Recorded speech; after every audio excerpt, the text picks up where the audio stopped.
not merely a bloodless search for knowledge, such as we have seen in this show, nor merely a bunch of testosterone-heavy assholes threatening God with warfare.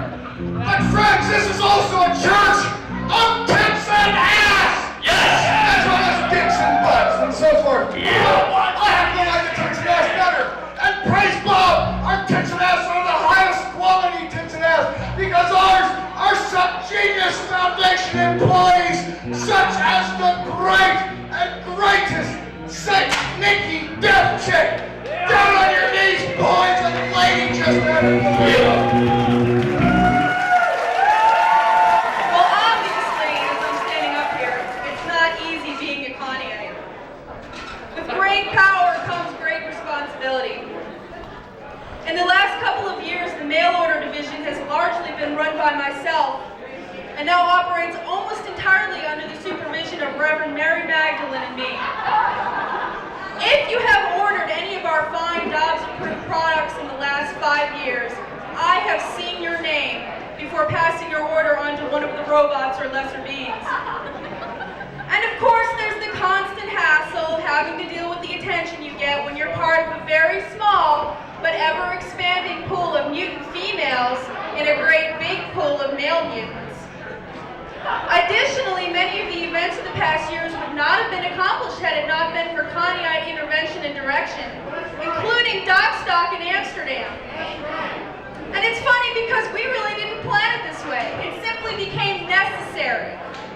We had mysterious visions and hang-up phone calls while the phone was unplugged, that there were certain things we just had to do. And I found this little parable about Kali that perfectly illustrates the position of the Connie-ites in the church today that I'd like to share with you. The gods could not kill the demon Raktabija. Every drop of his blood that touched the ground transformed itself into another demon. Within a few minutes of striking him with their weapons, the gods would find the entire battlefield covered with millions of Raktabija clones. In despair, the gods turned to Shiva, but Shiva was lost in meditation, so they turned to his consort. The goddess immediately set out to do battle with the dreaded demon in the form of Kali. Her eyes were red, her complexion was dark, her features gaunt, her hair unbound, her teeth sharp like fangs. As she rode onto the battleground on her lion, Raktabija experienced fear for the first time in his demonic heart. Kali ordered the gods to attack him. She then spread her tongue to cover the battlefield, preventing even a single drop of Raktabija's blood from falling on the ground. Thus, she prevented him from reproducing himself. Drunk on Raktabija's blood, Kali ran across the cosmos, killing anyone who dared cross her path. She adorned herself with the heads, limbs, and entrails of her victims. To pacify her, Shiva threw himself under her feet. This stopped the goddess. She calmed down, embraced her husband, and shed her ferocious form. Now, it's obvious that this ancient myth is just an archaic story about Bob, one of the old Bob's battles against the conspiracy, represented by the demon. So while Bob, or Shiva, was lost in meditation, which is just a diplomatic way of saying too fraught, who went out to take care of business? Why, of course, Connie, his consort, who incidentally can do miraculous things with her tongue, which kind of proves that the story is true. It just proves my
one can only imagine sent by the conspiracy to taint the Yeti bloodline. These were easily recognizable as pink because they were all the same. Their basic act was to be like, hey, I'm a girl. That's all I have to offer. Look, breasts! They didn't have that quality that all true subgeniuses share, which is to be completely different from every other subgenius. And look how far we've come to bringing Dobbs' prophecy to light, that there will be many Connie-ite Yetis all unlike the next. Let us pay homage to all those who aren't with us this evening, who have done so much for the sake of your Slack, like Sister Decadence, Mary Magdalene, Rabbi, Princess Queen, Armageddon, Evangela, Popes, Lilith, Friday Dawn, and of course, the queen of all Connie-ites alive today, Sister Susie the Floozy. And everybody else who's made it to X-Dare that I forgot to mention. Because of my interactions with false Connie-ites in my earliest days of involvement with the church, I never wanted to talk about Connie or do things that seemed like I was placing my gender above my Yetiness. But things have changed.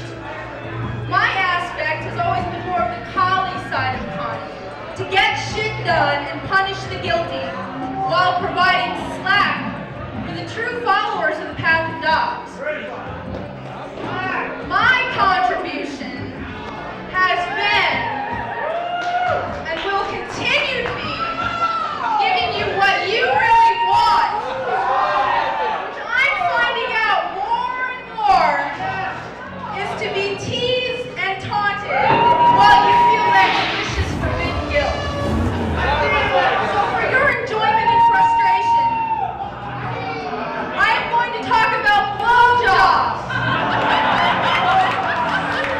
It's sort of the brag of Nickie Deathchick, and it's called My Blowjobs Are So Good. My blowjobs are so good that I will be solely responsible for the second coming. My blowjobs are so good that Bob himself offered to pay me for one, and I told him he didn't have enough money. She is both correct and incorrect. But far worse, they didn't give him any genitals. My blowjobs are so good that they had to rename Deep Throat Shallow Indentation. My blowjobs are so good that they're a felony in most southern states. My blowjobs are so good that I cause rigor mortis in the living. My blowjobs are so good that I make porno actresses reevaluate their career paths. My blowjobs are so good that Connie herself called me up and asked me for lessons. My blowjobs are so good that the Pope declared them a mortal sin. This one's really gross. I'm fond of it. My blowjobs are so good that I regularly need to get my stomach pumped.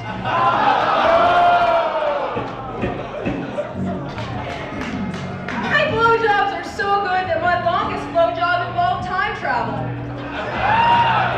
Here's another one along the same lines. My blowjobs are so good that my mouth's gravitational pull is in danger of creating a black hole. I give Stephen Hawking nightmares. My blowjobs are so good that if I ever became a lesbian, the suicide rate would triple overnight. My blowjobs are so good that last time I ate a popsicle in public, I got charged with violating public obscenity laws. My tongue can fold in ways that only MC Escher could understand. Alright, I think you've had about enough bad blowjob jokes for one evening.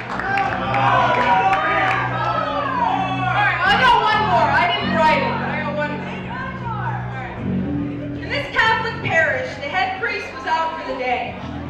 So a visiting deacon comes in to hear confession. A girl confesses that she just gave someone a blowjob. There's a sheet on the wall of the confessional so the priest can refer to it to give penances for standard sins. But he can't find blowjobs on there.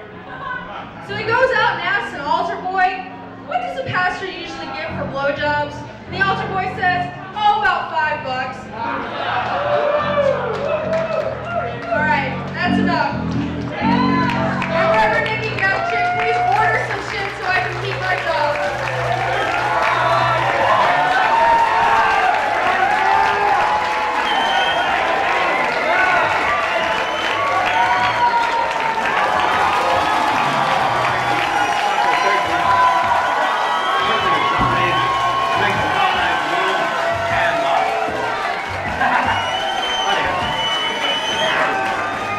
You've been on